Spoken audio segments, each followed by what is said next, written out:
Assalamualaikum, saya Iskandar dari tanamsri.com. Hari ini kita nak cerita tentang kailan. Okey, ini dia benih kailan. Jadi kalau perhatikan, benih kailan ni saiz dia besar sikit je daripada benih sawi ya, dan rupa dia seakan-akan. Sebab sawi ke kailan ke semua daripada keturunan yang sama, iaitu daripada keluarga yang sama, iaitu keluarga Brassicas. Okay, Brassica. Jadi cara menyemai kailan ni dengan cara menyemai sawi sebenarnya sama je. Tapi kita yang menyemai di rumah, sebab kita tak semai atas tanah ya, kita ada beberapa perkara yang kita perlu perhatikan. Okay, yang pertama sekali, untuk pilih tanah semayan. Kailan atau sawi, bila kita semai, kita nak pastikan tanah tu ialah tanah yang tak diperkaya dengan baja. Okay, masalah kita yang berkebun di rumah, biasanya kita akan beli tanah. Bila kita beli tanah, tanah tu memang dia tambah baja dalam dia. Jadi tujuan mereka ialah supaya bila kita menanam, pokok tu subur. Kalau kita tanam pokok besar, kita alih, contohnya macam pokok bunga, ya, atau pokok cili yang dah matang dah, kita nak alih daripada bekas semayan atau yang kita baru beli ke dalam pasu yang baru. Tanah yang di kedai tu memang serasi. Okay, memang serasi sebab ia cukup dengan baja, semua ada. Tapi kalau nak menyemai, tak boleh. Macam baby lah. Okay, kita baru dapat baby, kita nak suruh dia besar cepat, kita bagi dia makan nasi. Okay. Boleh tak baby makan nasi? Tak boleh. Kalau kita bagi makan nasi, dia akan mati. Cambahan, okay, bila kita semai, dia tumbuh, dia belum sedia lagi untuk ambil baja. Jadi apa yang pokok tu buat, peringkat yang awal ni ialah untuk pembesaran dia. Pertumbuhan dia tu, apa-apa nutrien yang dia perlu, dah dibekalkan oleh induk kailan tadi, atau induk sawi, di dalam benih. Okay? Jadi benih ni bulat-bulat ni, sebenarnya adalah nutrien yang ada dalam ni. Okay? Jadi apabila kita semai je, dia tumbuh. Okay? Tumbuh. Kalau diperhatikan, daun yang pertama tu, okay, daun yang pertama ni, ini adalah daun benih. Okay. Dia tak sama dengan daun kailan yang matang. Rupa dia biasanya dia sama dengan sawi lah. Sawi, kobis, semua daun bentuk macam ni. Iaitu bentuk macam bentuk jantung. Okay, jadi tanah yang macam mana yang sesuai? Jadi tanah yang saya gunakan adalah tanah semayan. Itu tanah yang khas untuk semayan. Biasanya tanah semayan ni kita boleh guna serbuk, sabut ya, sabut. Kemudian tanah rambut, serbuk kayu kita boleh pakai. Okay. Ataupun even kertas yang kita perancur pun kita boleh pakai. Okay. Sebab tujuan tanah ni ialah untuk dipegang air dan dia sebagai asas untuk pokok tu tumbuh. Okay. Dia tak membekalkan apa-apa nutrien ataupun baja. Dia tak membekalkan apa-apa baja. Okay. Jadi peringkat awal ni, sebelum kita semai, kalau kita nak semaian tu sekata, saya sendiri apa yang saya buat ialah saya spray tisu. Ya, sebab benih ni benih halus, saya spray tisu dengan air suam. Kemudian saya letakkan benih ni ke atas kertas tisu tu dan saya lipat kertas tisu. Jadi benih tu ada dalam tisu tu lah. Okay, kemudian saya spray lagi dengan air suam, saya letak dalam bekas plastik ataupun tupperware. Saya tutup 2 jam. Tujuan dia lah kita nak bekalkan lembapan dan kita nak bekalkan haba. Ya, untuk percambahan, tanaman ni perlukan haba. Ia perlukan lembapan dan ia perlukan oksigen. Tanah dia tak perlu lagi. Ya, cuma tanah ni untuk dia pegang, kita untuk pegang. Tapi untuk percambahan tu sendiri tak perlu. Jadi lepas pada 2 jam, barulah saya ambil benih tu dan saya semai. Okey. Cara saya semai, saya letakkan tanah semaian dalam bekas semaian. Kita kira nak letak dalam bekas apa, bekas tin susu ke apa ke, tak apa. Itu semua perkakasan je. Apa yang kita ada, kita boleh guna. Jadi saya gunakan bekas semaian, modular. Saya letakkan tanah semaian. Untuk lembapkan, saya letakkan bekas semaian ni dalam dulang yang berisi air. Jadi sebab bekas tu ada lubang kat bawah, air masuk daripada bawah, tanah tu jadi lembap. Jadi sekarang, barulah saya letak buat liang lebih kurang dalam 0.5 cm dan saya tabur benih. Satu liang tu saya letak 2 benih. Jadi sekarang, bila kita tutup aja tanah tu, kita jangan siram selepas daripada tanam benih. Sebab benih ni benih halus. Kalau kita siram selepas daripada tanam benih, letak benih, jadi apa yang berlaku ialah air tu mungkin akan bawa benih tu ke tempat lain. Jadi kalau boleh kita elakkan letak di tempat yang hujan lebat ataupun siram selepas daripada benih itu kita letak. Tak mau. Lepas pada saya dah isi benih, saya tutup benih dengan tanah yang kering. Okay. Apa yang saya buat di bahagian atas bekas semaian tu saya tutup pula dengan tray. Kemudian saya ambil bekas semaian tu semua sekali, saya letak di tempat yang panas. Okay, tempat yang ada cahaya dan dapat cahaya matahari. Okay, tujuan dapat cahaya matahari ni sebab kita nak supaya persekitaran tu persekitaran yang panas. Sebab proses percambahan dan proses pertumbuhan memerlukan haba. Tapi saya tutup bahagian atas. Kenapa saya tutup bahagian atas? Sebab saya tak nak cahaya yang terang tu, cerah dan panas tu kena pada permukaan tanah. Jadi permukaan tanah akan jadi terlalu panas. Itu yang pertama. Dan bila malam pula jadi terlalu sejuk atau terlalu dingin. Kita tak mahu juga. Kita nak sekata. Haba tu siang malam ada. Jadi kalau kita letak je tray kat atas atau plastik ke kat atas, siang malam haba tu akan berkumpul dalam tu dan tanah tu dia tak akan berubah jadi terlalu sejuk atau terlalu panas. Okey. Lepas tu bila benih tu dah mula bercambah. Benih dah mula bercambah. Tutup atas tu saya buka. Bekas semaian ni saya masih lagi letak di tempat yang panas. Okey, di tempat yang panas. Itu maksud saya tempat yang cerah. Jangan letak bekas dalam tempat yang redup. Ada orang dia tengok, ini benih ni manja ni, nanti kalau panaskan mati. Dia pun ambil letak dalam rumah ke, letak tempat teduh ke, tak boleh.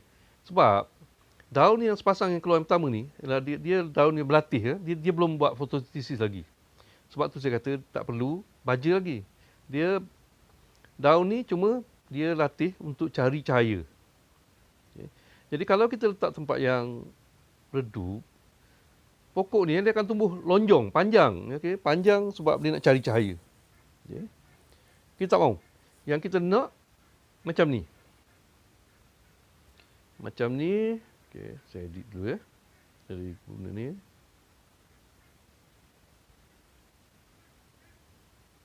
Cari doodle. Okey.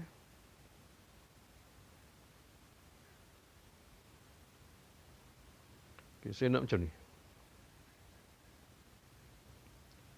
Lebar antara hujung daun ni. Oops. Okey. Daripada hujung ni ke hujung ni sama ataupun dekat-dekat saja dengan ketinggian pokok. Okey, maknanya A dengan B ni okey. Sama. Okey. Sebab bila dia sama, dia susah patah. Okey, susah patah. Kalaulah pokok tu lonjong, contoh macam ni, ini daun, kemudian lonjong je tumbuh, cari cahaya kan. Okey. Masalah dia, lebar pokok ni dengan ketinggian ni, kalau kita banding ketinggian ni lebih daripada 2 kali lebar pokok daun. Oh, okey, ini tak bagus. Sebab apa? Masa kita mengalih dia mudah patah. Yang kedua, batang ni sendiri akan terdedah pada kulat ke apa ke, dia akan mudah rebah. Ya? Dia akan mudah rebah. Kita tak mahu. Kita nak lebar daun ni dengan tinggi daun ni dan pokok ni sama. Ataupun kurang daripada ketinggian tu kurang daripada 2 kali lebar antara hujung ke hujung daun. Okey, tujuan dia ialah supaya pokok tu kukuh, ya, dia tak mudah patah kalau kita alih. Okay, jadi kalau lonjong tu tak cantik, ya. Pokok kita nak rendah. Jadi untuk dapatkan pokok yang rendah, kita perlukan cahaya yang banyak. Jadi mesti letak tempat yang cerah. Tapi tak terlalu panas. Sebab kalau panas pun dia akan jadi lonjong juga. Sebab haba tu adalah satu daripada punca untuk pertumbuhan, keperluan untuk pertumbuhan. Jadi kalau terlebih haba, pertumbuhan tu akan lebih. Dia bukannya daun tu lebih, tapi batang tu dia akan tumbuh panjang. Dia tak mau. Jadi suhu yang biasa, maknanya kalau setakat 30, 31 ataupun 20, 28, 29 tu okey lah. Okay, cantik lah. Tapi maknanya cahaya tu nak cerah. Okay. Jadi kenapa kita tak mau baja tadi? Saya kata dalam daun ni dah ada nutrien. Okay. Dah ada nutrien. Jadi adakah kita perlukan air yang banyak? Tak perlu. Jadi apa yang saya buat? Saya just letak je ni dalam tray yang ada takungan air lebih kurang dalam 2 cm. Bila dah dilembab macam ni, saya alih, ya. Kering tray tu saya tak letak air lah. Mungkin 2 hari lagi bila saya nampak ada permukaan tanah mula nak kering, barulah saya letak tambah air. Okey. Okay, sebab dia macam ni pula. Kalau air tu terlalu banyak, okay, dia akan menyebabkan pertumbuhan kulat. Dan kalau kulat tu serang pada batang, pokok ni akan rebah, ya, tumbang. Itu dipanggil penyakit damping off ataupun penyakit reput batang. Daun elok je hijau. Okay, tiba-tiba pokok tu di bahagian pangkal dia kecut dan pokok jadi tumbang. Itu disebabkan oleh tanah yang terlalu lembap dan keadaan yang tak ada cahaya. Keadaan yang teduh. Jadi tujuan cahaya ni yang pertama pokok dia tak terlalu tinggi. Yang kedua, tiada serangan kulat. Okey. Jadi ingat dia, bila kita semai je pokok, bila dia start je bercambah, buka tutup atas, letak tempat cerah yang dapat cahaya matahari penuh. Jangan takut dia akan layu ke apa, dia tak layu. Pokok dia kuat. Macam kita tak perlu cahaya sebab tu kita tak tahan panas. Okay. Macam pokok, dia memang nak cahaya. Okay. Sebab tu dia tahan panas. Okay. Okey.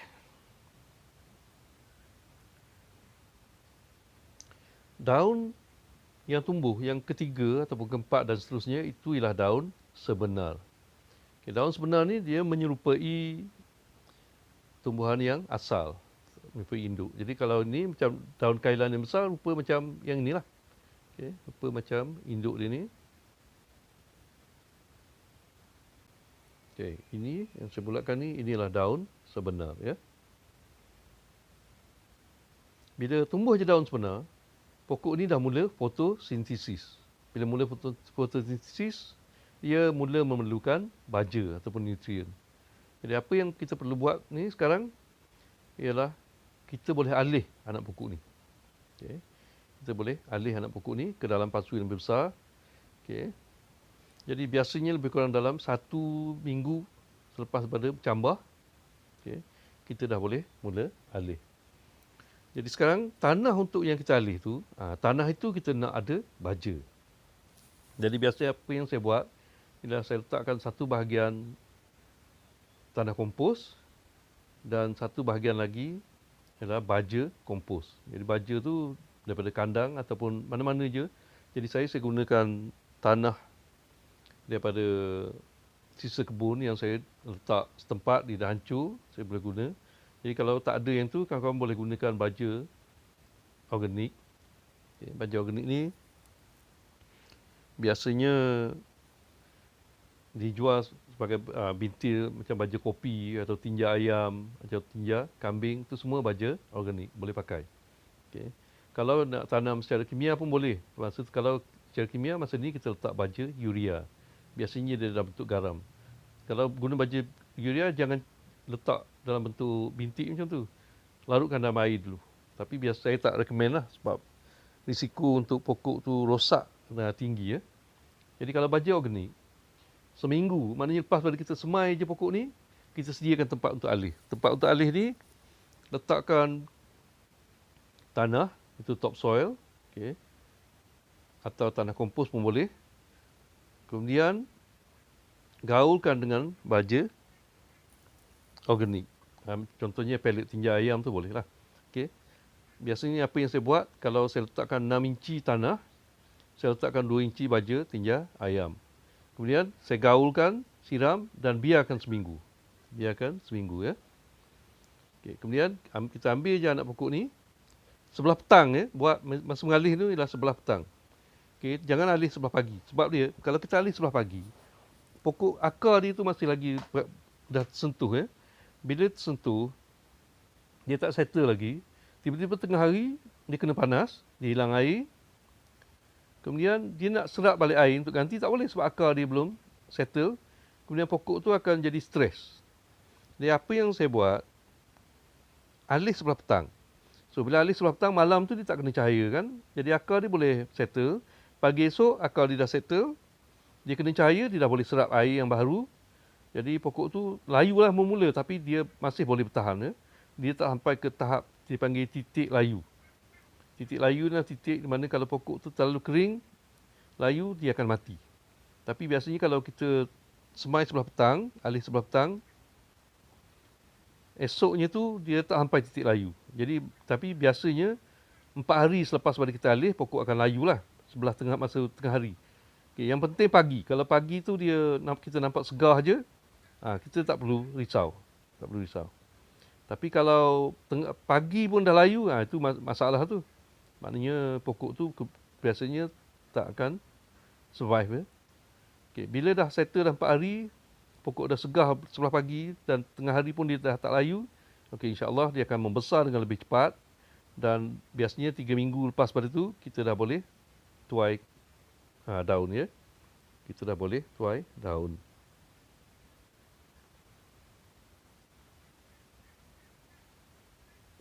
Okey. Jadi lepas kita alih, pokok kan besar macam ni lah. Ini projek anak saya. Sekarang dia dah habis sekolah dah. Ini masa dia sekolah rendah dahulu. Jadi pokok ni saya tanam di bahagian dapur. Jadi bahagian dapur tu ada sikit je tanah ya. Ada sikit je. Jadi apa yang kita buat, kita letak je bata dan kita tokok dengan tanah. Letak topsoil, gaulkan dengan tinja, baja tinja ayam. Lebih kurang dalam 2 inci ya. Kemudian biarkan seminggu, lepas tu kita alih. Dan ini lepas sebulan selepas betul. Kalau perhatikan belah tepi tu ada pokok sawi, pokok ketumbar, seleri ya. Apa ni, seleri daun sup. Daun sup. Dan kita juga ada pokok kailan. Jadi pokok ni kita siram sebelah pagi. Kita dalam pukul 10 gitu sekali. Dan selepas daripada panas terik dalam pukul 2 gitu kita siram lagi sekali. 2 kali sehari. Jadi siraman tu tak banyak. Siraman tu maknanya lebih kurang kalau untuk bekalan air 1 minggu 2 inci. 1 minggu 2 inci. That means kita siram sikit saja. Air maknanya dalam tanah tu ada lebih kurang 20% je. Kalau kita tengok tanah tu nampak macam kering. Tapi kalau kita ambil pegang tanah tu kita rasa lembap sikit. Kalau saya guna meter moisture meter dia bagi tahu 20%. Kalau guna pH meter yang 4 dalam 1 tu dia letakkan tanda hijau. Jadi bila pokok dah besar macam ni dah boleh tuai, tapi saya tak tuai cabut ya. Apa yang kita buat, kita tuai daun je, tangkai daun. Jadi lepas kita tuai dia tumbuh lagi sehinggalah dia pekat besar dah pekat saya nampak dah puas makan dah, barulah kita tuai, potong daripada batang. Tapi kita potong pun kita tak cabut dengan akar. Kita kerak je bawah, nanti insya-Allah dia tumbuh lagi. Okey, jadi paling seronoklah bila kita tuai ni kita dapat makan. Daun dia memang segar, cantik. Jadi itu je cara dia. Okay. Kemudian bahagian racun serangga. Biasanya kalau orang baru ni dia memang tak sup. Minta maaflah saya kata, dia memang tak sup dengan racun. Kalau tak ada racun yang tak organik pun dia akan guna racun organik. Okey, sebenarnya jangan guna. Kalau kita amalkan cara kimia tak apalah, gunalah. Tapi kalau kita amalkan cara organik, jangan guna racun. Tak kira racun apa pun. Okay? Sebab bila pokok tu subur, okay, kalau kita tanam secara organik, kita guna baja organik, kita letak kompos, kemudian dalam tanah tu ada cacing tanah. Pokok tu dia kukuh, dia kuat. Bila dia kuat, apa-apa penyakit yang datang, dia boleh lawan. Dan kemudian kalau ada serangga makan, serangga tak makan banyak sebab dia dah dapat apa yang dia nak. Okay? Sebab daun tu daun yang subur, ada banyak nutrien. Dia makan sikit je, dia kenyang, dia larilah. Okay? Dia pergi tempat lain pula. Tapi kalau kita guna baja kimia, okay, atau kita guna racun, tak kira racun kimia atau racun organik, okay, ada masalah. Sebab kalau kita guna baja kimia, daun tu nampak gemuk, tapi dia nutrien tak cukup. Jadi gemuk je. Maknanya gemuk air lah kalau orang kan. Orang yang gemuk ni, dia bukan sihat. Okay, minta maaf lah saya kata. Pernyataan tu mungkin ada orang akan marah lah bila saya kata orang gemuk tu tak sihat. Okay, tapi itulah kenyataan dia. Orang zaman dulu bila gemuk tu dia kata sihat kan. Oh sihatnya anak dia, gemuknya berisi. Sebenarnya orang gemuk ni tak sihat. Dalam badan dia, internal organ dia struggle.